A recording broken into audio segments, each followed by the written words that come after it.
suffering immense, a dark angel is manifest to bring forth recompense.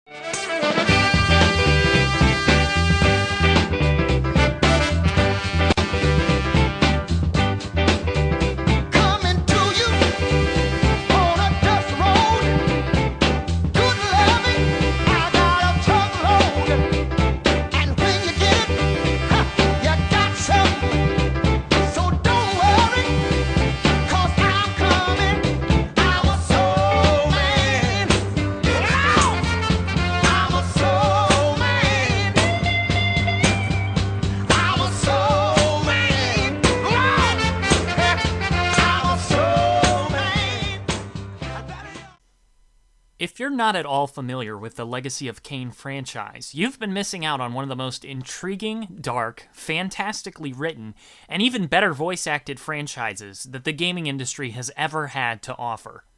But it seems you're in luck, because today you'll finally get a strong dose of the liquid awesome that runs through this series' veins, and be able to decide for yourself if you've been guilty of gaming neglect.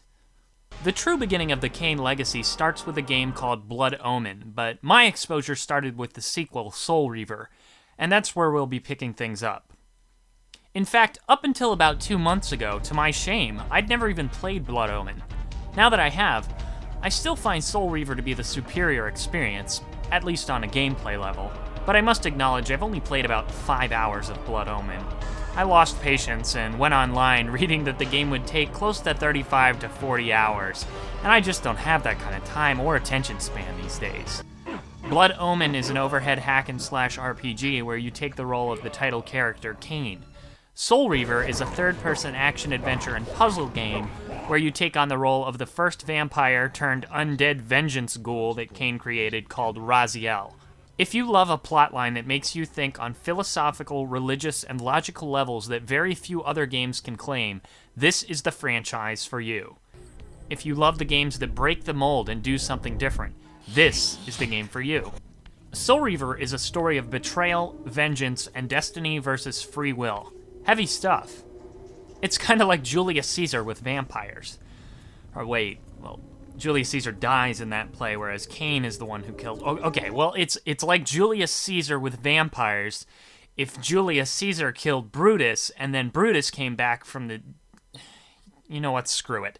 The game is nothing like Julius Caesar, except perhaps in the wordiness and complexity the average conversation carries in this game. Seriously, the in-game cinematics could have been released as a vocabulary-building DVD. Don't believe me? Take a look for yourself. Sustain your strength to prolong your manifestation in the physical world. If you fail to feed or absorb too many wounds... I didn't recognize these flayed racks of flesh. Their scent was vampiric. They gnawed upon their victim's carcass like dogs. My prison and eternal home, thanks to the avarice of your master, Kain. That bastard can claim no allegiance from me. Consuming Zephon's apostate soul has bestowed on you a new gift. Were they so debased as to recruit fledglings from the desiccated corpses here interred? I can understand that if you're more a fan of mindless action and violence, you might already be kind of turned off, but never fear, as there is plenty of mindless action and violence to be found in the game. You platforming and action fans are also in for a good bit of challenge, and there are some pretty well executed and creative puzzles too. There's also quite a bit of boring, tedious, incredibly slow-moving block puzzles, but while they are monotonous, doing them probably only accounts for about 15% or less of the time you'll actually spend playing the game. Aside from that and the verbosity of the average cutscene, Enough riddles. What are you saying? the game's only other real noticeable weakness is in the fact that most of the landscape is kinda... what's the nice way of saying this? Plain. Everything looks rather devoid of color and painted in dark browns, grays, blacks, and blues. But this is supposed to be the world of a ruined Nosgoth. Unwilling to martyr himself to restore Nosgoth's balance, Kain condemned the world to the decay you see. It's like You can't really tell the story that they wanted to without doing it this way. It was at this time in the video that the original narration contained a tangentially inspired rant about the state of platform gaming at the time, and how much of the genre seemed to be dominated by cartoony, bright, cheery, and colourful graphics. During this time, the narrator cited Mario, Crash Bandicoot, Spyro, and Jak and Daxter as evidence for his case. Little did the narrator know that the current gaming market was becoming so incredibly saturated with games of this type, the poop-brown, ultra-realistic, washed-out, post-apocalyptic game, that in less than 2 years his criticism would be viewed as not only wrong, but even offensively stupid to the modern gamer. It turns out most are sick to death, and rightfully so, of that style of graphics and storytelling. It was a complaint that would only grow over time as the video aged.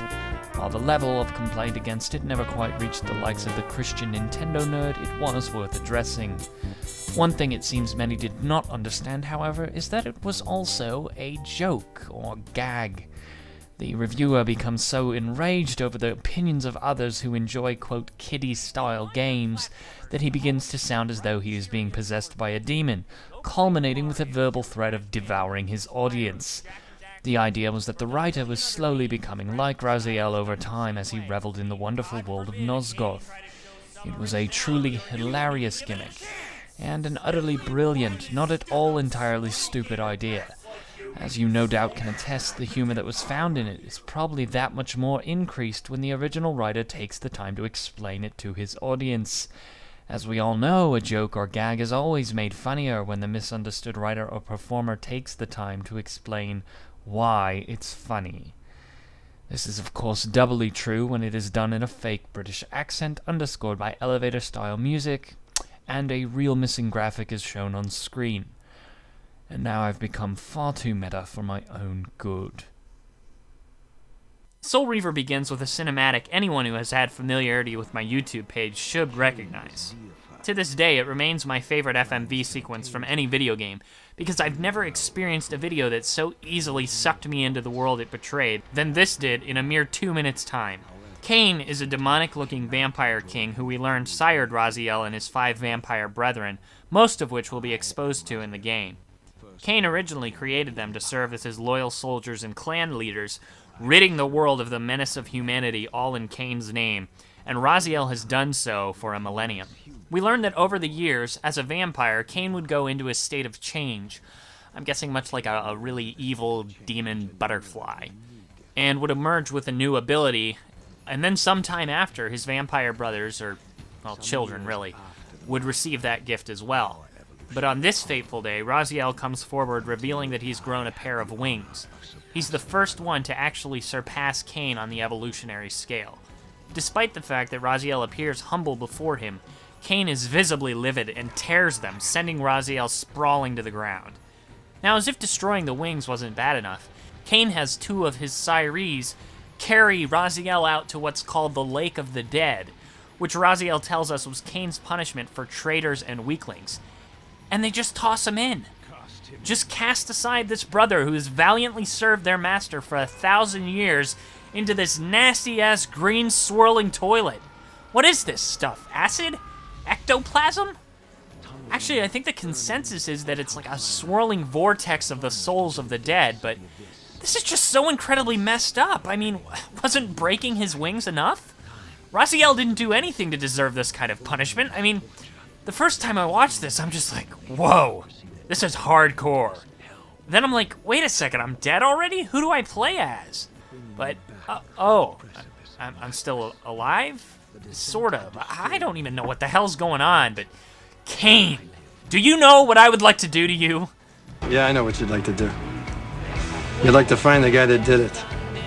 Rip his still beating heart out of his chest and hold it in front of his face, so he can see how black it is before he dies. Well, yes, that's exactly what I like to do. Maybe pee on it a bit, too. Back to the game. Next, a powerful voice tells the tattered and torn Raziel that he has been spared from eternal disembodiment in order to become an unwilling servant of this apparent higher power. And his job? Use your hatred to read their souls. See, this is where it goes to a level of badass that you won't get to very often in gaming. he isn't just gonna seek out his vengeance by slaughtering his enemies or draining their jugulars anymore. Now he opens up the gaping maw where his mouth used to be and devours their freaking souls as his source of strength and vitality. Now keep in mind, this was back almost 10 years ago when the mature marketed games were primarily still overly violent, plotless first-person shooters like Doom and Duke Nukem, fighters like Mortal Kombat, or just gratuitously gory crapfests like Carmageddon. But no adult-themed adventure game, to my knowledge, had cast you in the role of the violent anti-hero, let alone an undead anti-hero who devours the souls of his enemies. This was truly something new and awesome in its combination of macabre storytelling and gory action.